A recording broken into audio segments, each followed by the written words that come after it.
సరిగ్గా ఇంకో 2 వారాల్లో మహేష్ బాబు మహర్షి విడుదల కానుంది. సంక్రాంతి తర్వాత పెద్ద రేంజ్ లో ఉన్న స్టార్ హీరో సినిమా ఏది విడుదల కాక డల్ గా ఉన్న బాక్సాఫీస్ కి ఏప్రిల్ బాగా కలిసొచ్చింది.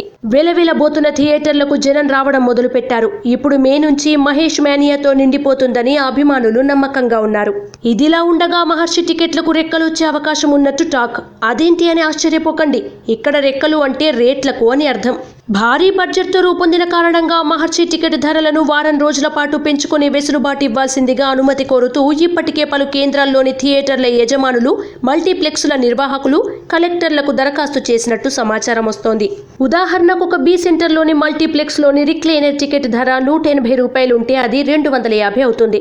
గోల్డ్ క్లాసు 110 నుంచి 150కి, మూడో తరగతి 70 నుంచి 100 రూపాయలకు ఎగబాగుతుంది. ఇవి వారం రోజుల పాటు అమల్లో ఉంటాయి. ఇదేమీ కొత్త ప్రాక్టీస్ కాదు.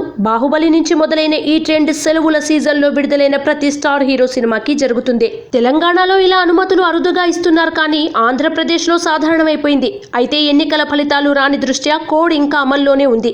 ఈ నేపథ్యంలో మహర్షి టికెట్ రేట్లు పెంచుకోవడానికి ప్రభుత్వం అనుమతి ఇస్తుందా లేదా చూడాలి. రాజకీయానికి సినిమాకి సంబంధం లేనప్పటికీ ధరల పెంపు పాలనాపరమైన అంశం కాబట్టి ఎలాంటి నిర్ణయం వస్తుందో వేచి చూడాలి.